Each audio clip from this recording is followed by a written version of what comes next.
Boa noite, meus irmãos e minhas irmãs. Mais uma vez estamos aqui.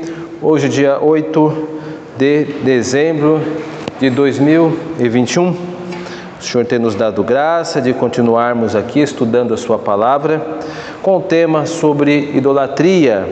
E hoje nós daremos continuidade ao nosso tema de estudo, utilizando este livro do Paul Tripp, Em Busca de Algo Maior. Não sei se eu mostrei na última quarta-feira.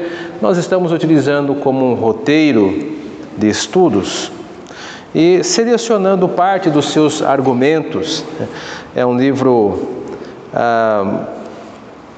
bastante interessante e há várias argumentações. É claro que a ideia não é esgotá-la, exauri-la, mas é pegar aquilo que nós acreditamos que é mais útil para nós, das suas argumentações sobre idolatria. E hoje nós iremos tratar de dois assuntos que ele traz em seu livro, que trata acerca desse tema, bem desafiadores. O primeiro é acerca das conversas interiores e a autojustificação. Por meio disso, ele vai mostrar que é possível nós cometermos um tipo de idolatria, de adorar as nossas conversas. Nós conversamos internamente, e nós vamos ver como a idolatria pode se associar a esse tipo de conversação. E também um segundo subtema aí é que nós acabamos nos parecendo com aquilo que adoramos.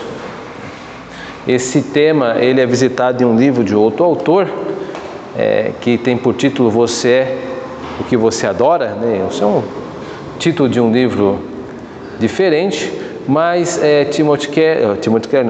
Paul Tripp ele chega a tocar nesse assunto meio que de leve, mas seguindo os mesmos caminhos deste livro Você é o que você adora, né? Mas ele aqui utiliza um outro termo, você parece com o que adora. Então nós vamos entender essas duas maneiras de manifestação da idolatria em nós, ou por meio das nossas conversações interiores, ou por meio daquilo que adoramos erroneamente. Então vamos lá, vamos começar então pelo primeiro, conversas interiores.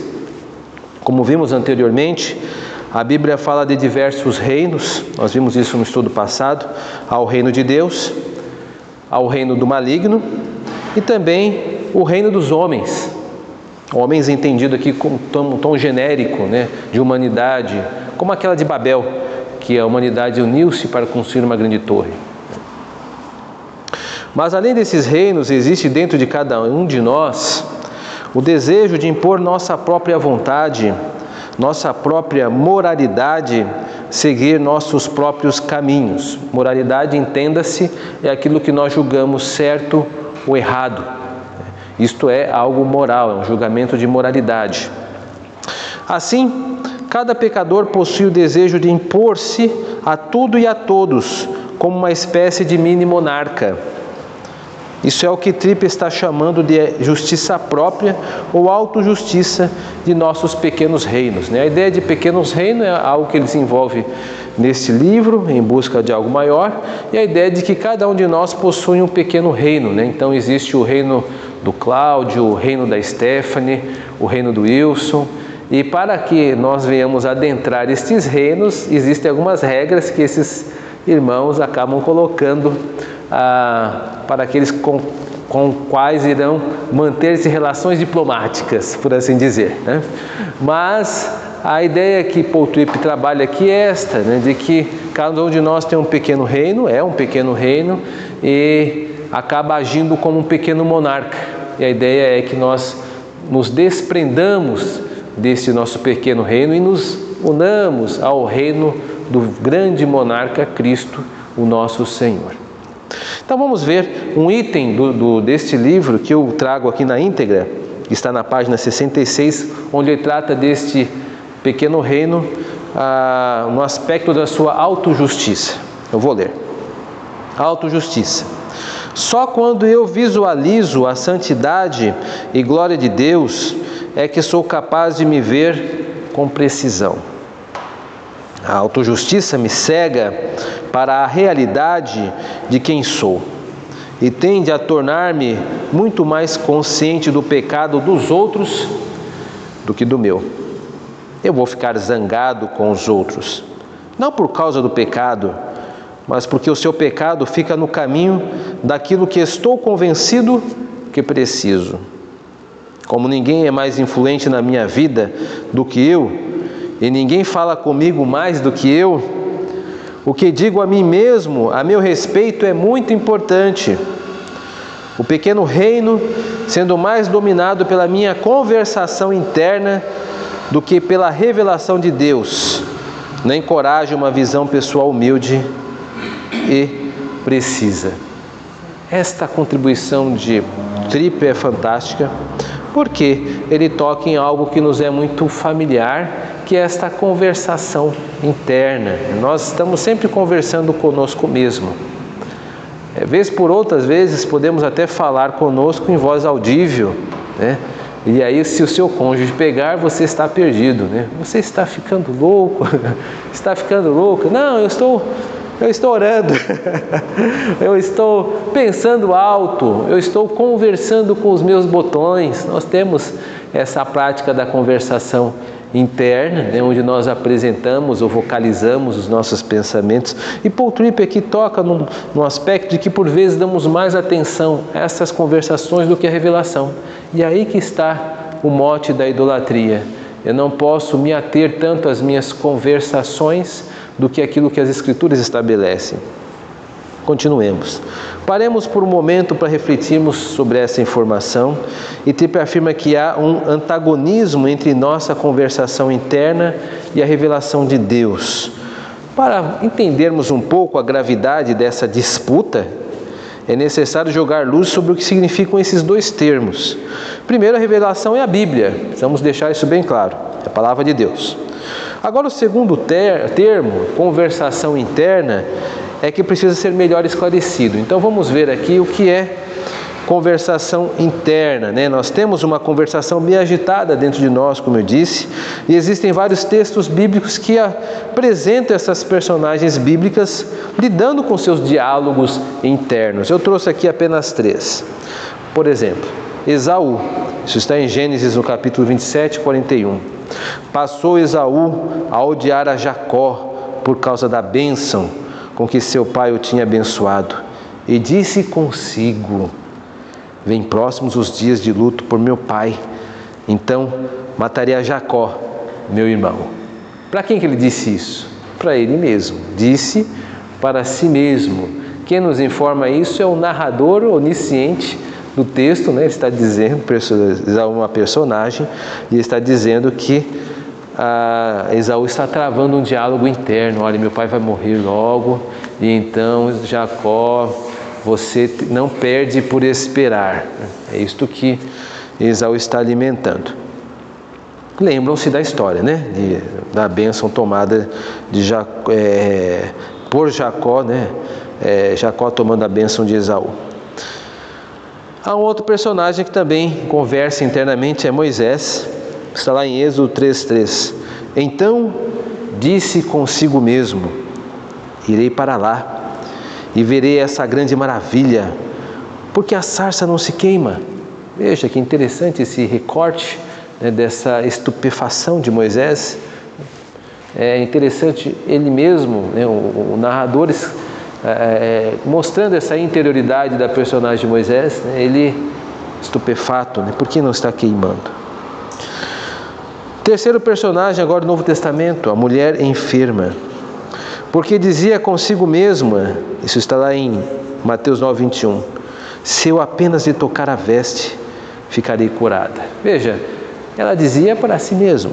Então veja, existem sim conversas interiores. Eu sei que esta é uma realidade que a experiência por si só nos ensina, nos demonstra, mas eu queria trazer 3 personagens para mostrar que a Bíblia, ela ratifica isso. Nós conversamos muito conosco mesmo e esses personagens ilustram isso. Agora, se essas conversas internas forem superdimensionadas, aí sim podem exercer sobre nós muita influência grande influência. Vamos agora ficar apenas com duas destas personagens que foram citadas.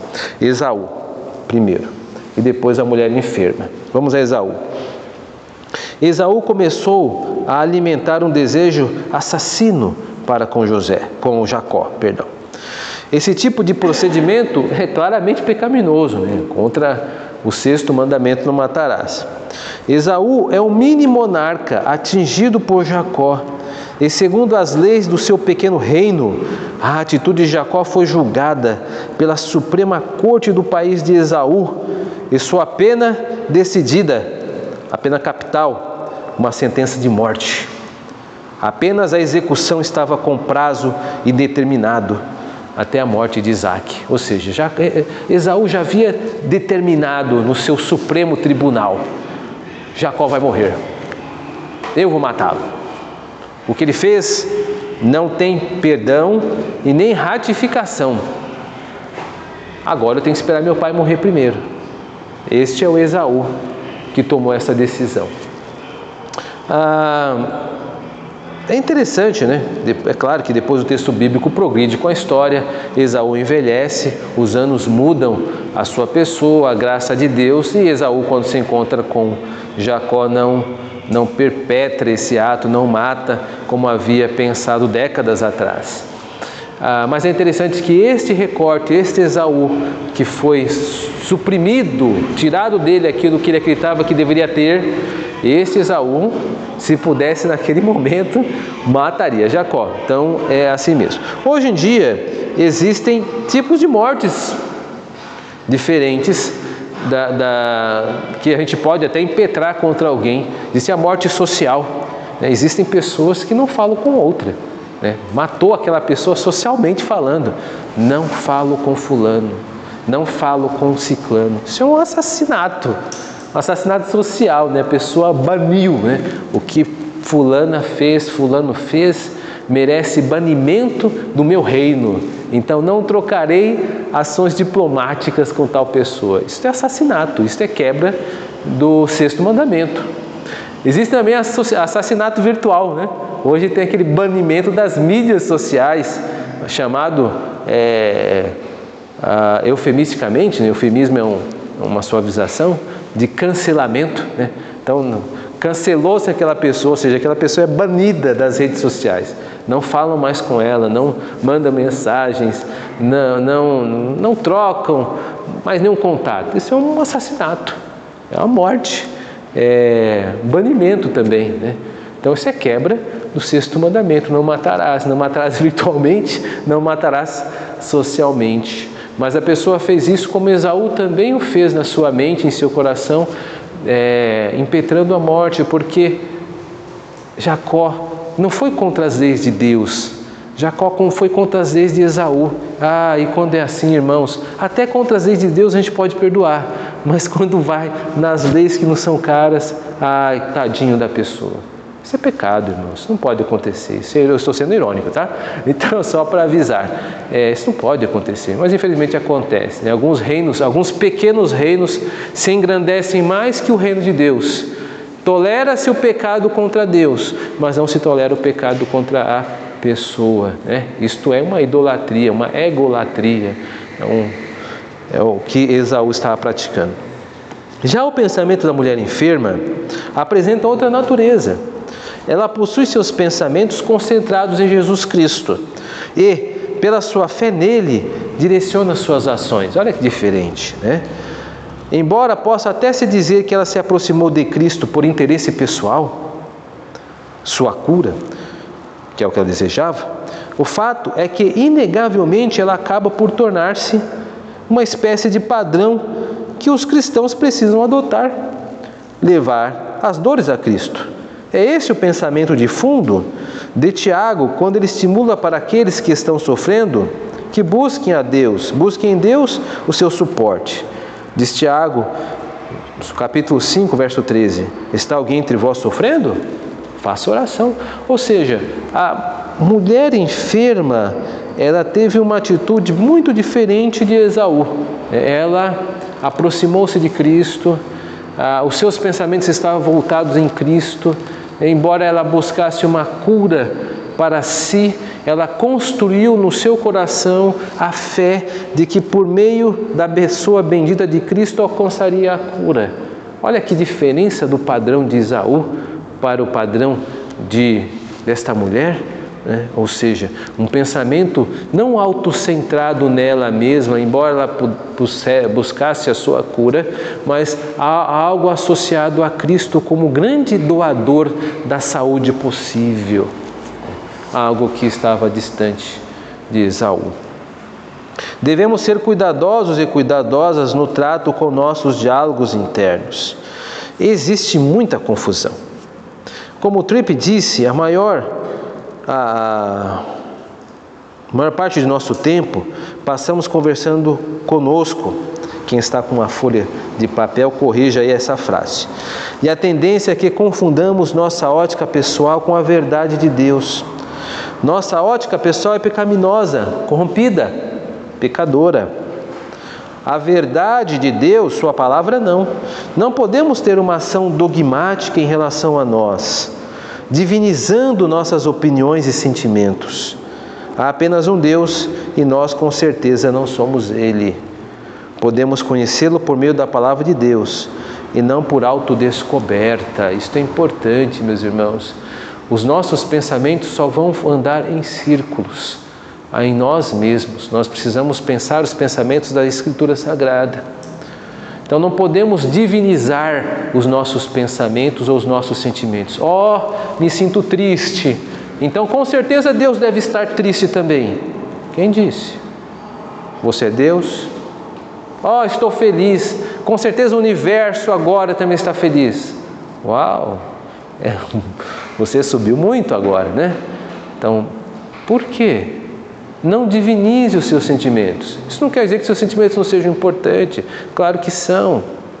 Mas não podemos ser dogmáticos. O que é dogmático? É transformar as nossas crenças ou os nossos pensamentos ou os nossos sentimentos em pequenos deuses. Isso é idolatria. É divinizar os meus pensamentos. Não, eu penso assim, então isso está certo. Puxa vida, isto é o alto topo, né? Subirei até as mais altas montanhas e serei semelhante ao Altíssimo. Um texto assim, esta pessoa está assim, desta maneira, né? Os seus sentimentos são Deus, o seu pensamento é Deus. Isso é perigosíssimo, nós não somos Deus, seus pensamentos não são Deus e seus sentimentos muito menos. Por isso, muito cuidado, essa fronteira, ela é muito difícil de ser respeitada. Normalmente, até mesmo entre nós, geralmente se nós não nos policiarmos, nós vamos começar a interpretar nossos pensamentos como a realidade. Eu estou triste, ninguém gosta de mim, estou sozinho. E a pessoa vai se aprofundando, porque ela começa a acreditar nessa sua narrativa interna. E essa é mentira. Por quê? Porque a palavra de Deus diz, Jesus estará conosco até o final. Jesus está aqui. Se eu sinto ou não sinto, esse é problema dos meus sentimentos. A palavra de Deus é a revelação e ela diz que Cristo está, então Cristo está. Eu me sinto só. Você pode até se sentir, mas não é verdade, porque Cristo está contigo. Ele não é mentiroso, Ele é Deus. Agora você vai acreditar mais nos seus sentimentos ou na revelação? A questão é de fé. Em que? Em si mesmo ou em Deus? Então é muito difícil esse policiamento, esse patrulhamento dos nossos pensamentos. Agora, mais difícil ainda, e eu vejo com muita preocupação, essa tendência do pentecostalismo, o neopentecostalismo, de atribuir seus pensamentos a Deus, ou Deus como seus pensamentos, essa confusão, essa mistura, né? Deus me disse, e aí ela interpreta um pensamento seu dando voz a Deus, e aí isso é perigoso, porque aí você se autodivinizou. Isso é perigosíssimo. Então, nossos pensamentos não são Deus. Deus disse nas Escrituras Sagradas. Portanto, aqueles que flertam, mexem com esse tipo de prática, têm uma possibilidade muito grande de ter problemas grandes de complexos mentais. Como esta pessoa, afinal de contas, ela diz assim, Deus fala na minha mente. Eu falei, muito bem. Como é que você consegue discernir quando é Deus e quando é você? ao tom de voz? Não tem. Essa pessoa, ela não sabe afirmar. Por quê? Porque isso não é procedimento bíblico. Deus fala conosco através das Escrituras. Por isso que ela é suficiente. Nossos pensamentos são nossos. Nossos pensamentos só são pensamentos de Deus quando pensamos as Escrituras. E isso é muito importante termos claro, senão nós caímos num misticismo sem fundo. E aí a pessoa fica presa e vai para o manicômio. Porque se ela agora pensa que é Deus e que Deus necessariamente falou para ela na sua mente, ela confunde os seus pensamentos e atribui divindade aos seus pensamentos, divindade, essa pessoa vai entrar em parafuso. Por quê? Porque como ela distingue? Não vai distinguir. Vocês estão entendendo onde eu quero chegar? Os pensamentos de Deus são os pensamentos das Escrituras Sagradas. A Bíblia nos é suficiente. Não podemos correr o risco, cair no erro de divinizar pensamentos. Isso não é saudável e nem bíblico. Tomemos cuidado. Vamos entrar agora nessa segunda parte, que é nós nos parecemos com o que adoramos. Há um texto que Cripe cita, eu vou citar aqui também, que é o Salmo 115, né? Prata e ouro são seus deuses, obras das mãos de homens. Tem boca e não falam, tem olhos e não veem. Tornem-se semelhantes a eles os que os fazem e quantos neles confiam. A partir desse texto citado, Cripe traz para nós o que entende ser o princípio motriz da idolatria e 3 exemplos. O princípio motriz é o motor da idolatria. O que move a idolatria? Vamos lá. Então, eu vou pegar aqui um recorte de uma fala de Cripe em seu livro. O Salmo 115 ensina muitas coisas, mas uma das mais importantes é este princípio. Você se torna como o tesouro que você procura. É um princípio eloquente e preciso. Aí ele vai dar agora 3 exemplos. Perceberam? Essa é a tese dele. A tese dele é: você se torna como o tesouro que você procura. Vamos ver os exemplos que ele dá para fundamentar esta ideia. Primeiro exemplo: quando eu vivo para as coisas materiais, cada vez mais me tornarei materialista.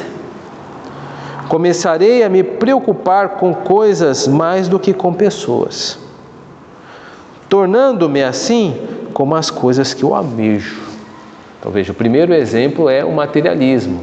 Se eu tenho no materialismo o meu tesouro, e aqui tesouro está sendo um sinônimo de Deus, né? Aquilo que eu mais busco, aquilo que me é mais precioso, então eu vou me tornar materialista também. Outro exemplo, segundo: da mesma maneira, a pessoa que vive para o tesouro do pequeno reino, chamado controle, inevitavelmente se tornará uma pessoa controladora e obcecada por poder. Veja, né? Existem aquelas pessoas que são controladoras porque desejam poder.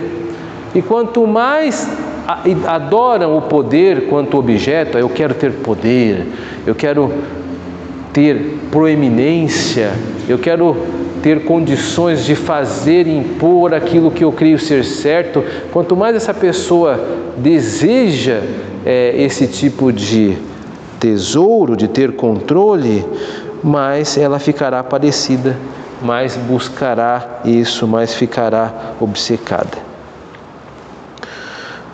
Terceiro exemplo: alguém que extrai a sua identidade e significado dos relacionamentos que possui, será guiado por aquilo que as pessoas pensam dele, vivendo com eterno medo do homem. Então veja, aquele que idolatra as pessoas, tem nas pessoas o seu tesouro, ficará a todo momento preocupado ou preocupada com o que pensam dele. O que vão dizer disto? O que vão dizer daquilo? Eu não posso perder a amizade dele ou a amizade dela. É claro que nós não precisamos sair chutando as pessoas, sendo hostis e agressivos, mas pautar todas as suas decisões na opinião de terceiros não é sadio, nem tampouco recomendável. Nós temos que agir conforme nós cremos que é o melhor a ser feito. O salmista repreende os idólatras com uma imprecação, que os idólatras sejam como seus ídolos, está no Salmo 115. De certa forma, esse acaba sendo o destino daqueles que cultuam os falsos deuses. Eles tornam-se iguais a eles. Os israelitas contemporâneos de Isaías tornaram-se culpados de idolatria. Vejamos como foram punidos. Ouvi, ouvi e não entendais. Vede, vede e não percebais. Torna insensível o coração deste povo, endurece-lhes os ouvidos e fecha-lhe os olhos, para que não venha ele ver com os olhos e ouvir com os ouvidos e entender com o coração e se convertam e sejam salvos. Isaías 6:9. Olha que interessante como esse texto conversa com o texto de Salmo 115. Eles eram idólatras, a geração de Isaías, e por serem idólatras, acabaram ficando parecidos com os ídolos. Como é que os ídolos são retratados no Salmo 115? Eles têm boca, mas não falam, ouvido, mas não ouvem, olhos, mas não veem. E como é que os israelitas em Isaías 6 são retratados?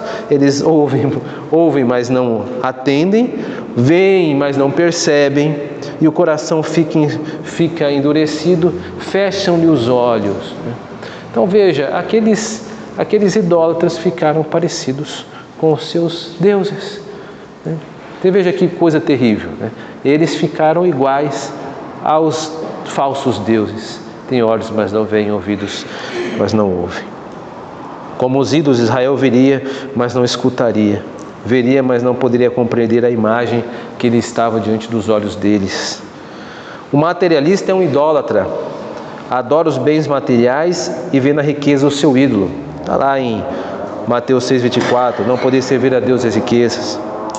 Aquele que vê no poder um ídolo torna-se seu escravo e o segue, assim como os babilônios que idolatravam o poder.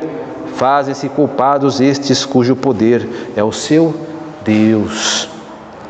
Aqueles que estão apegados aos laços dos relacionamentos não podem ser discípulos de Cristo. O Senhor desde muito já estabeleceu isso. Deixe os mortos que enterrem seus mortos. Mateus 8:22. Aquele que amar pai e mãe mais do que a mim não é digno de mim. Mateus 10:37. Não mais chameis alguém de mestre e Senhor. Deus reivindica para si a primazia. Amarás o Senhor teu Deus de todo o teu coração. Deuteronômio 6:5. Nada menos do que isso pode ser chamado de verdadeira devoção. Aqui são os 3 exemplos que havia citado anteriormente no texto de Tripp, que é a questão da adoração ao materialismo, às riquezas, a adoração ao poder e a adoração aos relacionamentos. Se você tem nestes 3 os seus deuses, vocês ficarão parecidos com eles. Por isso, Tripp avança seu argumento. Em vez de desenvolver os traços do caráter de cristão, que são resultado de buscar e valorizar a Cristo, ou assumir as qualidades do meu substituto de Cristo. Vou repetir, porque ficou confuso. Em vez de desenvolver os traços do caráter de cristão, que são resultado de buscar e valorizar a Cristo, vou assumir, está faltando uma letra aqui, as qualidades do meu substituto de Cristo. Isso aqui é muito sério. Ele está dizendo que nós vamos assumir as qualidades do substituto de Cristo. Pode ser o poder, pode ser as pessoas, pode ser o materialismo. É por isso que tantas pessoas em nossas igrejas não estão crescendo em Cristo. À medida que Jesus não é o tesouro que procuro, não vou progressivamente adquirir sua semelhança. Em vez disso, vou começar a ser mais e mais parecido com o tesouro do reino do eu para o qual eu estou vivendo. Veja, porque aqui é uma crítica bastante dura e pesada que Tripp faz. Ele está fazendo uma denúncia dizendo que as pessoas na igreja, elas devem crescer e se parecer com o seu Deus, que deve ser Cristo. Mas, se não estão se parecendo com Cristo, à medida que os anos passam, estão se parecendo com o quê? O Deus da indiferença? o Deus do materialismo, o Deus do poder, o Deus dos relacionamentos. Isto aqui é uma coisa muito grave que ele está dizendo, né? Se nós nos parecemos com o que adoramos, nós devemos nos parecer mais com Cristo, ou seja, sermos generosos, sermos misericordiosos, perdoadores, persistentes, sofredores, como o Senhor foi sofredor, entre outros adjetivos que Cristo tem. Isto são pessoas parecidas com Cristo. Agora, se muito tempo na igreja nós não nos parecemos com Cristo, isto é uma possibilidade, que é o que Tripp está dizendo, de que talvez estejamos elegendo no nosso coração outros substitutos de Cristo. E nossa religiosidade está apenas na superfície. Isso não é tão difícil de acontecer. Lembre-se dos fariseus. Os fariseus oravam, deviam orar bonito, oravam nas praças. Entretanto, o que Jesus dizia? Quando forem orar, não sejam como os fariseus que oram nas praças, né? Eles já têm ali a sua recompensa, que é ser visto pelos homens. Então, o Deus dos fariseus, o ídolo deles, era o triunfo dos homens, né? Ser pelos homens honrados. Isso era o Deus dos fariseus, a fama, né? O Facebook da época, podemos assim dizer. E aí era o lucro deles. Ou seja, a nossa religiosidade, ela pode talvez disfarçar-nos para nós mesmos, mas não para Deus. Deus nos conhece como somos. Tornaremos parecidos com quem adoramos, por isso é necessário adorar a Deus. Aqueles que negligenciam esse conceito, mais e mais vão deformando-se na imagem do verdadeiro Senhor. Embora creiam que o seguem, tornam-se iguais aos ídolos que cultuam. Que sentença terrível! Passar a vida na igreja dizendo que cultua a Deus, mas estar se transformando em outro tipo de entidade. Isso é terrível, isto é assustador, assombroso, é um destino impensável, né? Para qualquer um de nós. Que Deus nos guarde desse tipo de maldição, porque de fato isto vai acontecer, porque as Escrituras dizem que na igreja ou na seara do Senhor sempre há joio e trigo, né? E o joio, ele cresce junto com o trigo, né? São a religiosidade superficial, né? Que caminha e cresce juntamente com o trigo, e apenas no grande dia nós seremos então confrontados com a separação real. Considerações. Primeira, certa vez alguém sabiamente disse: você precisa ter claro esse pensamento para uma vida mental cristã saudável. Há um Deus e você não é Ele. Nossas conversas conosco mesmo não podem ser confundidas com a verdade. Tomem cuidado, tá? O que você diz para você, guarda para você. Faça com Maria, tá bom? Guarda para você, leva a Deus em oração e não atribua divindade aos seus pensamentos. Você não é Deus. Eu sei que isso deve doer, mas nenhum de nós é Deus. Eva queria ser, viu no que deu. Não faça a mesma coisa. Vamos nos guardar sendo mortais e nos contentando a sermos criaturas de Deus, pedindo a Ele sua orientação. E segundo, estamos ficando mais parecidos com Deus? Estamos amando mais, sendo longânimos e longânimas, sendo mais humildes, honestos e sinceros? Olhemos para os nossos corações. Se existem falsos deuses em nossos corações, quem sabe o Senhor não esteja usando esse estudo para que possa aumentar o seu discernimento e ver que talvez existam alguns tipos de altares que precisam ser derrubados. Mas somente você pode ver isso através da direção do Senhor. Que Deus nos abençoe e nos ajude. Amém.